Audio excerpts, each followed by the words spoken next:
Good afternoon, everyone. Can everyone hear me?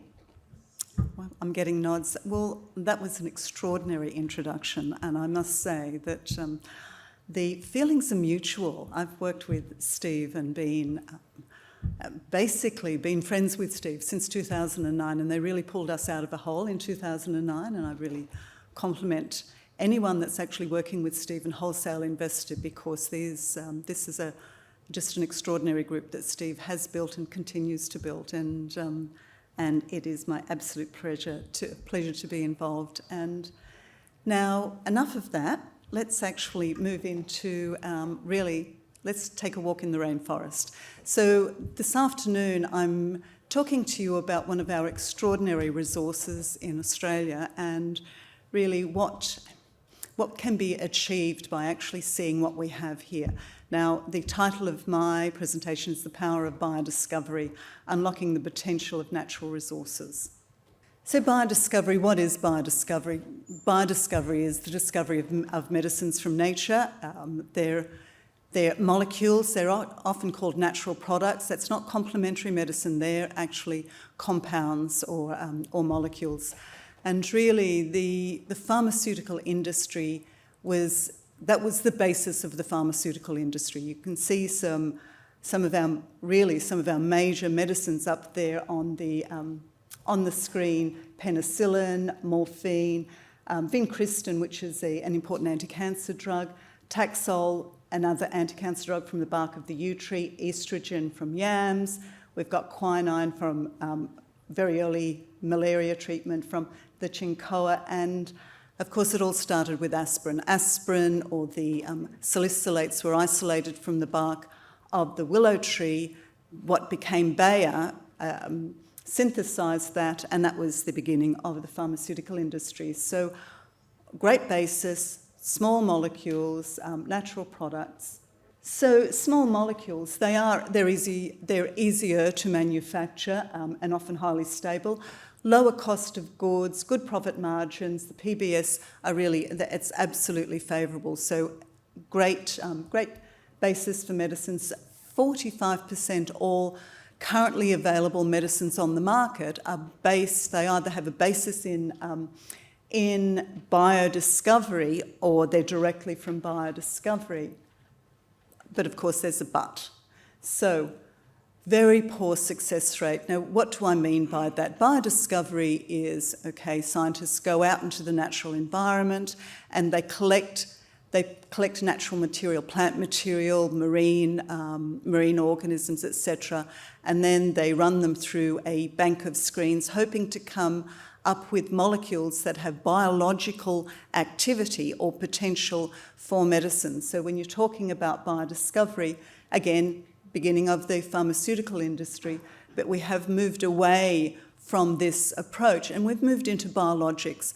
And you've heard today some great presentations, and I must congratulate those presenters that are working on biological molecules, not small molecules, biologics. I won't go into the specifics, but it's a different approach to working in this space. So, biodiscovery, lousy success rate, because that approach was based on scientists going out, collecting what they can see, bring it back, run it through a bank of screens and hope. And so that's really serendipity or good luck.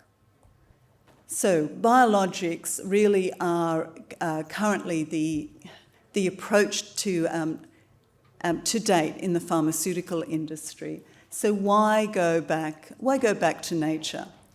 Well, you're talking about chemistry in nature, and of course it's a remarkable diversity of chemical scaffolds, because you need diverse chemicals to come up with something new to solve the problems, the medical issues that we do have.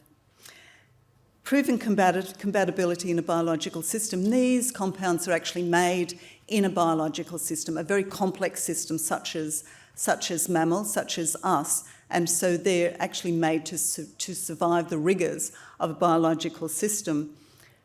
I'm talking about plants today, and I'm concentrating on plants, and plants and mammals share common biochemistry.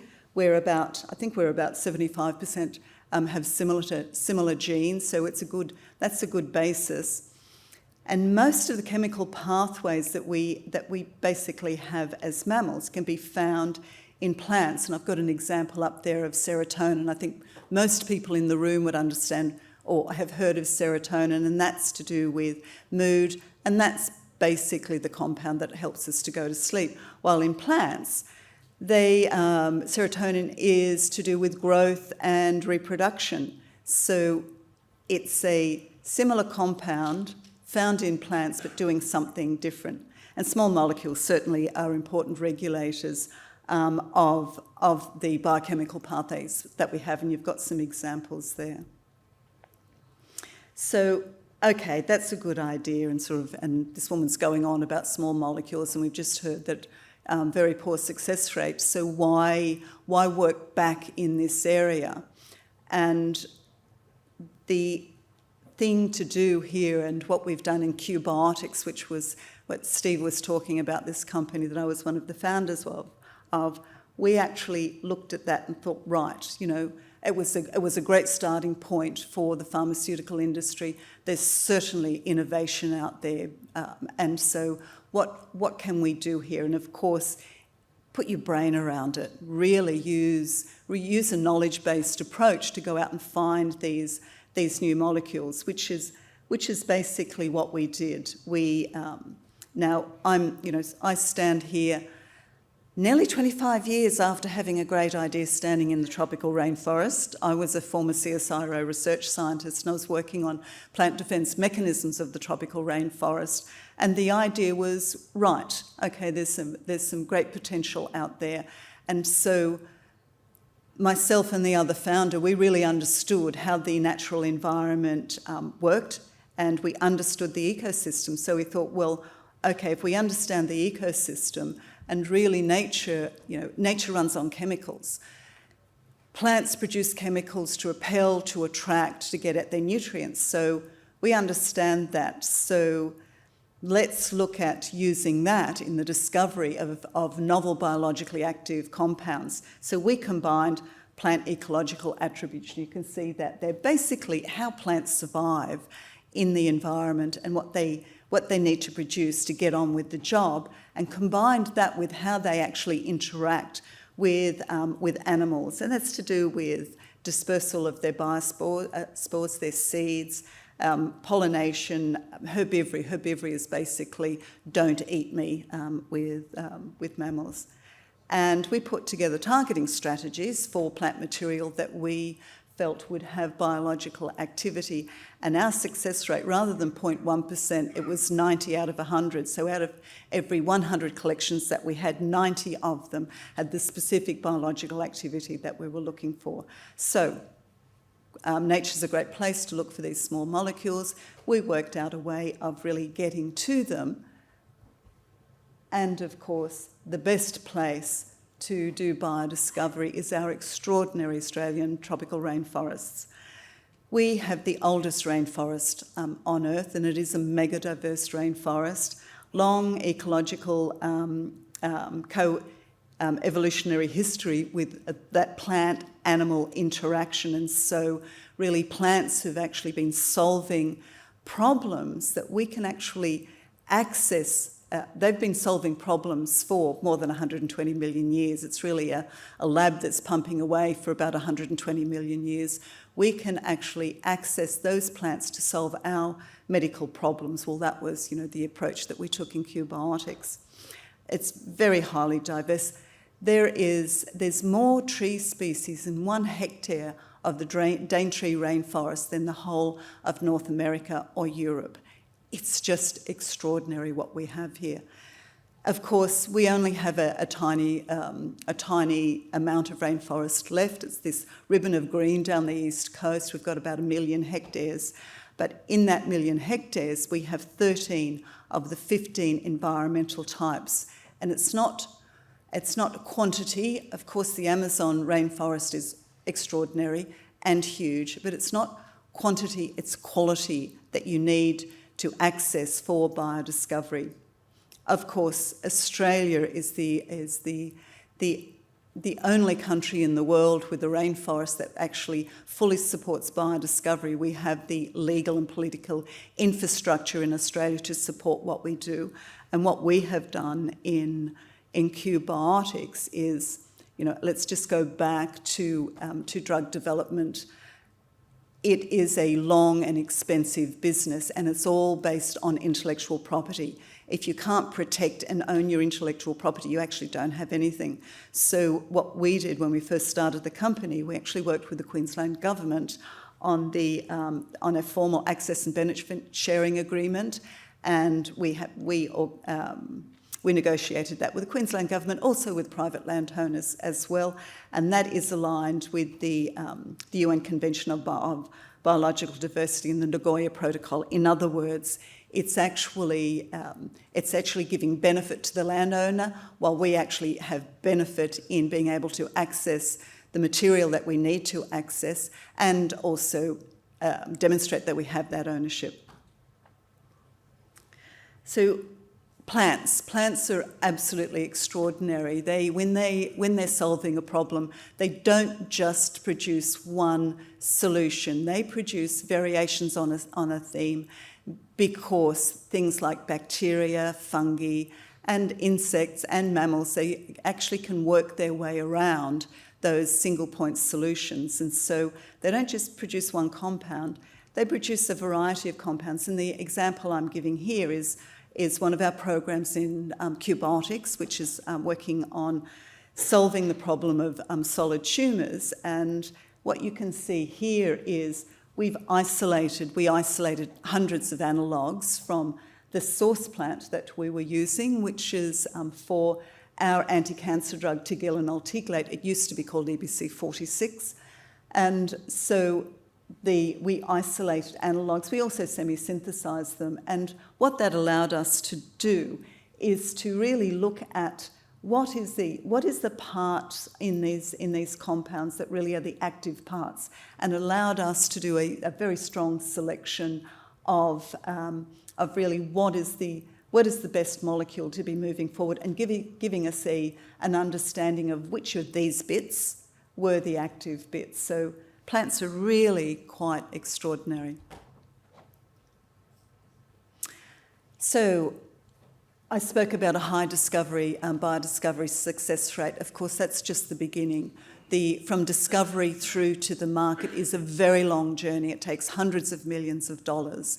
And in our company, we thought, well, we really don't want to spend a lot of money, get mid-development and then fail. And so what we do, the approach that we take, is to push our drugs very hard. And that's based on that biodiscovery success rate, because we can make things fall over and then go back and get more. So the approach that we took, rather than relying upon laboratory animals, the data from laboratory animals, we really wanted to go out into the real world diseases. And so we moved into the veterinary space.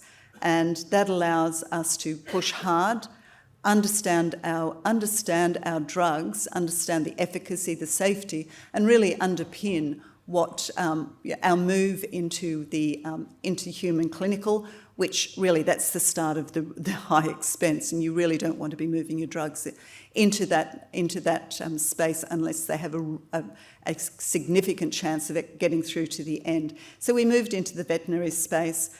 We're able to push, fail early, fail cheap, which is what you really need to do in drug development. But also, the positive aside is we're developing potentially very valuable veterinary products. So I'm talking about small molecules. I'm talking about the potential of biodiscovery here in Australia, and with our extraordinary resource, our Australian tropical rainforest. And I'm now going to move into some specific examples that we're actually doing in QBiotics, so small molecules for cancer, and I'll be talking about our anti-cancer drug tigilanoltiglate. So, of course, this is the approach to drugs is to our first step is, okay, do these things work? We ask the question. It's called phenotypic screening. It's really quite a different approach to the approach that is being taken these days with biologics. With biologics, you work out a target and then you find something to address that target. We go the other end. We find a molecule and we ask if it works. And if it works, then we feel it deserves putting the effort into finding out how it works. So this is tigilin-altiglate. It's what's a part of the mode, what's called the mode of action, or how the drug works, is protein kinase C activation. PKC pathways, there's about 90 PKC pathways in the mammal, so it's really quite important, and this is one of them that we've actually picked up in tigilin-altiglate. But this is a very, very simple drug to use. And so how you use it is you inject it into the tumour.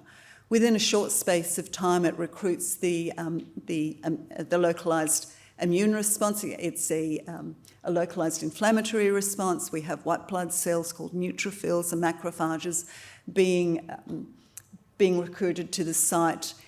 It works on the tumour cells themselves, the mitochondria, the little energy packages that we have in our cells.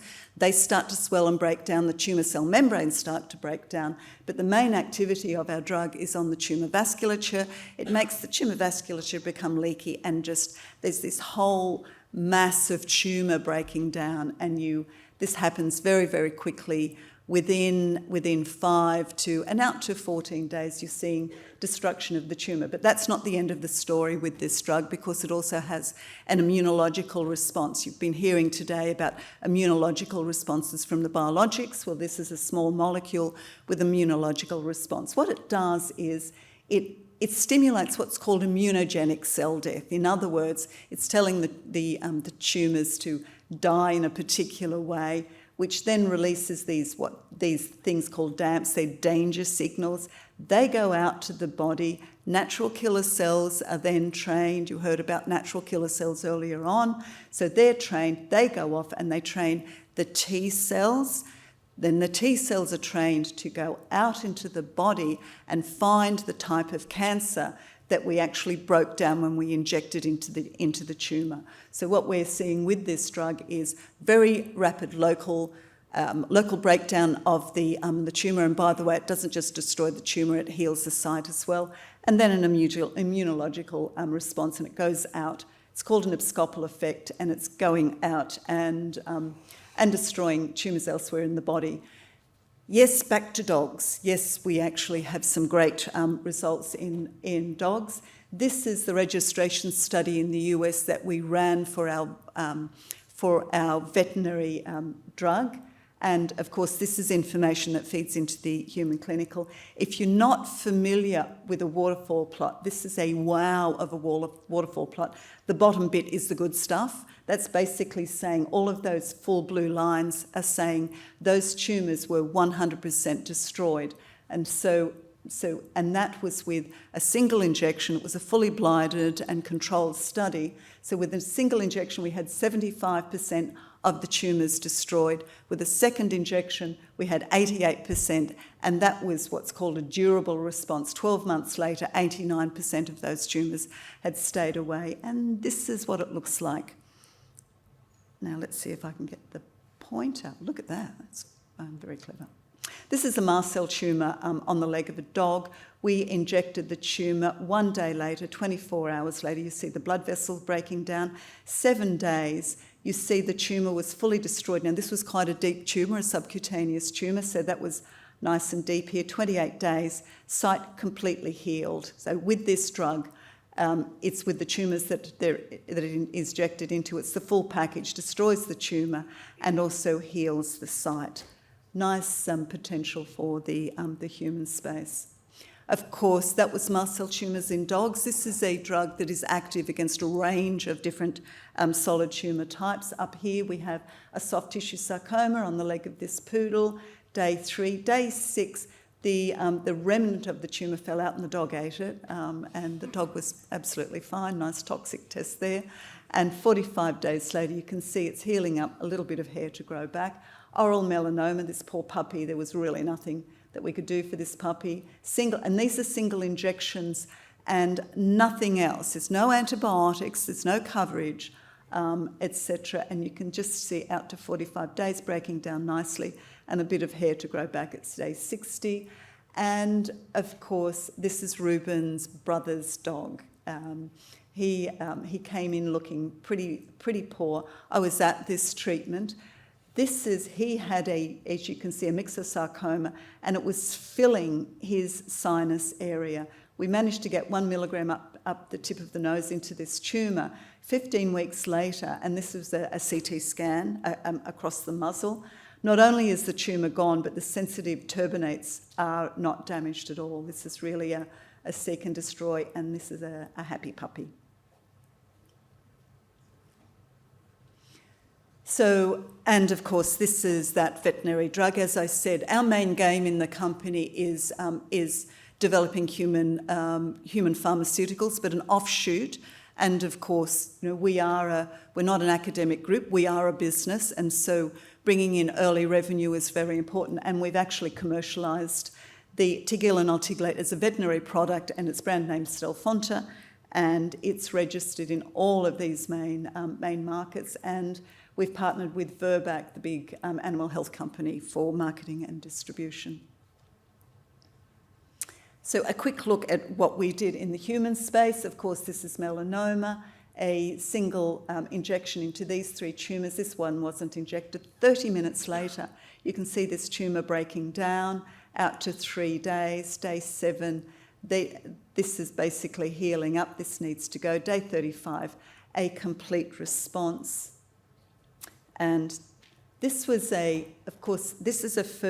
this is a first-in-human safety study. In a first-in-human safety study, you don't expect to get efficacy, and we got some wow of efficacy with this drug. Not only were the tumours that were injected had a complete response, this little one here had a complete response, and that could be a bystander response, but we also saw tumours for this patient in the lung and the sternum regress as well, and that's that metastatic disease that the drug is dealing with. And in this study, we recruited 9 different tumour types, and the drug showed activity in all of these tumour types, so significant potential with this drug. So that was our first in human safety study. This was a study that we run in head and neck cancer, and we were looking at really defining its, when you see tumours that regress in the clinic, okay, it's anecdotal. We really needed to dig deeper to see, well, what was that immunological response that was happening there? Bit of science here, but for those in the room that enjoy that, this was head and neck squamous cell carcinoma, and it was what's called a window of opportunity before surgery. We were injecting very large tumours, and then the section that wasn't injected was surgically removed, and we wanted to see what was actually happening with those tumours. Not to go into detail, I spoke about immunogenic cell death. That really is the marker of an immunological response, and what we're seeing here is what's called phosphorylation of eIF2 alpha. In other words, that is no treatment, and that is treatment with the drug, and we're seeing a very strong response there. Tick that box, which is great. And I spoke about T cells. The CD8 T cells are very important cells in tumour destruction. So significant presence at 21 days. Basically, between 14 and 21 days is usually how long it takes for the immune system to get fired up. And what we were seeing was incredibly 10% of the tumour cell numbers were these T cells. So again, another ticking the box. We are now in phase 2 clinical development. We're running a soft tissue sarcoma study at Memorial Sloan Kettering Cancer Centre, the oldest cancer centre in the world in New York. We've actually finalised our recruitment, and we'll be moving forward with this. We have gained orphan drug designation from the FDA.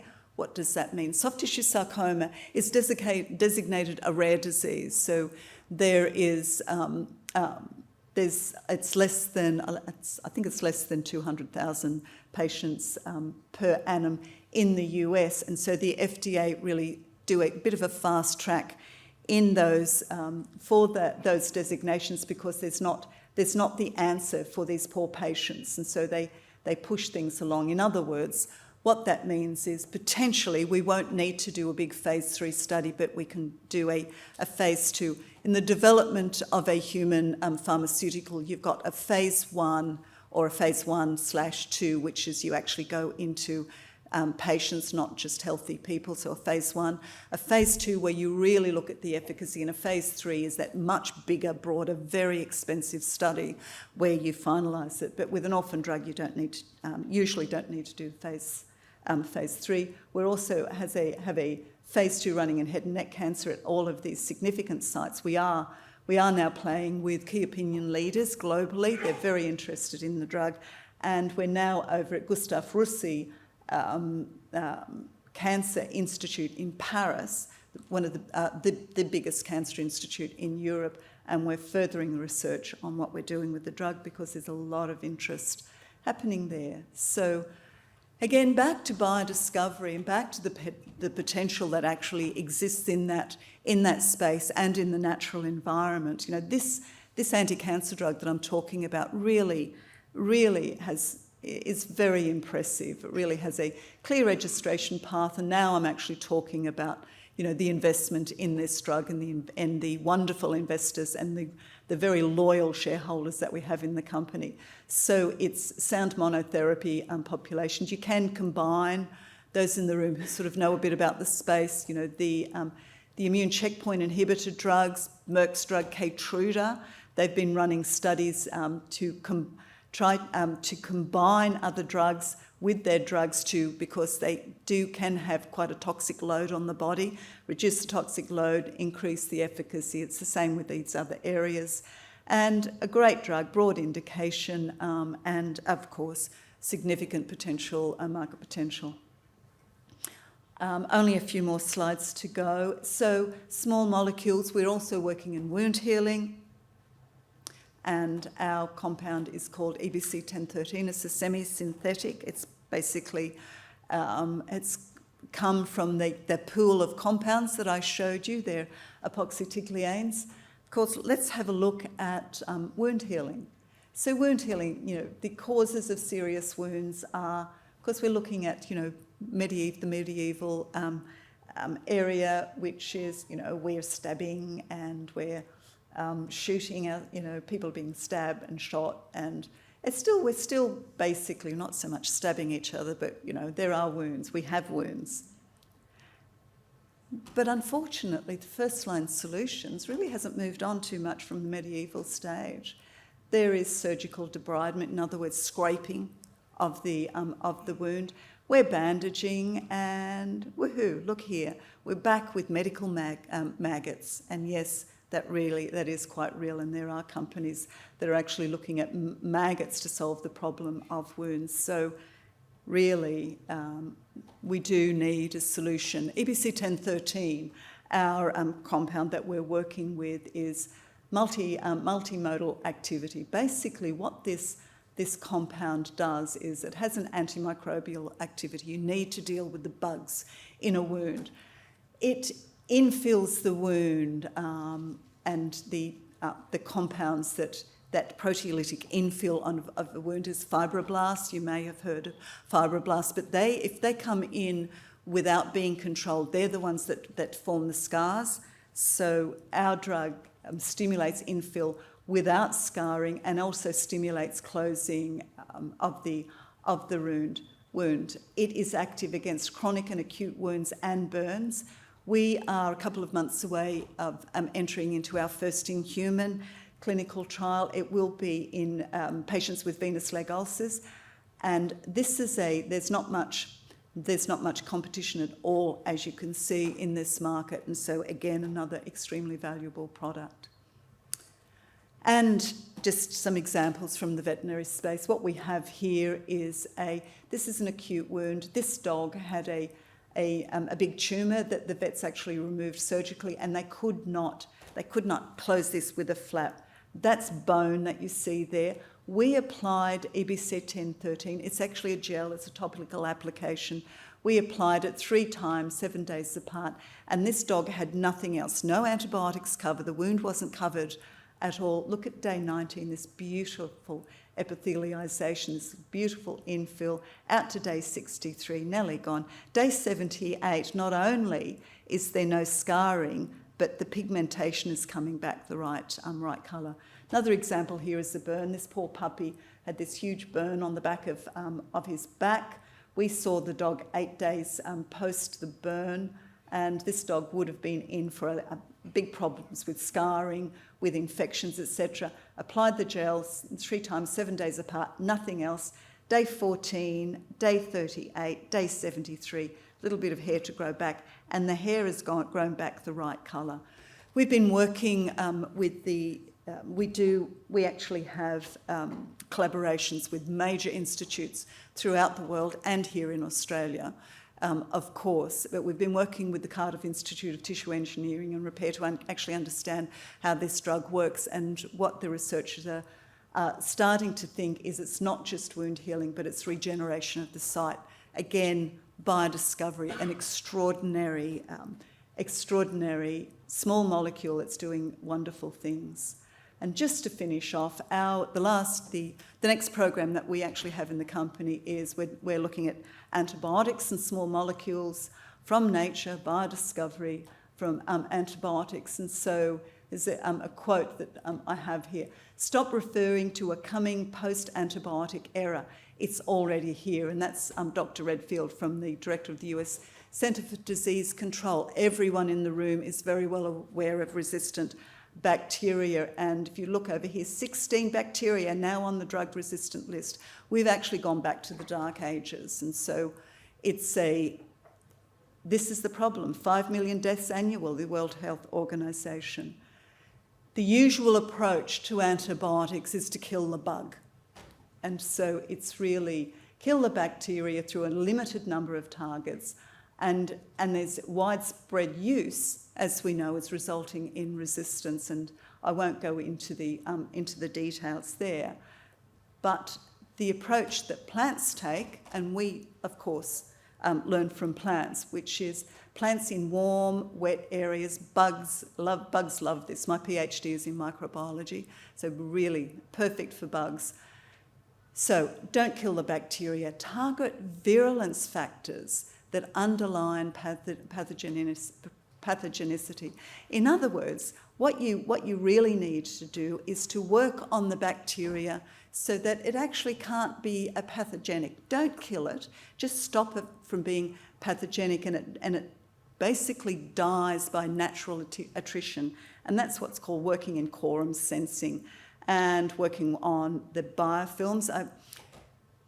Carrots, I think carrots are a good example. Carrots in your crisper that you've left there for far too long and they get really slimy, and that's a biofilm. That's bacteria producing a slime that protects them. So destroy biofilms, knock off motility, don't allow them to move, reduce the toxins that they produce, reduce pigments which protect them, and enzymes and surfactants. So that's what we are doing in QBiotics. So I've gone on enough about virulence. And also the problem with antibiotics is that the bigger companies have stopped working in the space, because if they produce something new, then the regulators will make sure that stays on the shelf and it's only used as a last resort. So you really need to look at the commercialisation of that. And we are at preclinical stage in our program and working with that approach, and we're already working with MRSA, and I think everybody that goes into hospital is really concerned about golden staph. So that's the story. Biodiscovery, it really is such a fantastic opportunity, particularly here in Australia. Really, this is the place to do it. And of course, that's a little bit about QBiotics. Thank you so much for your attention.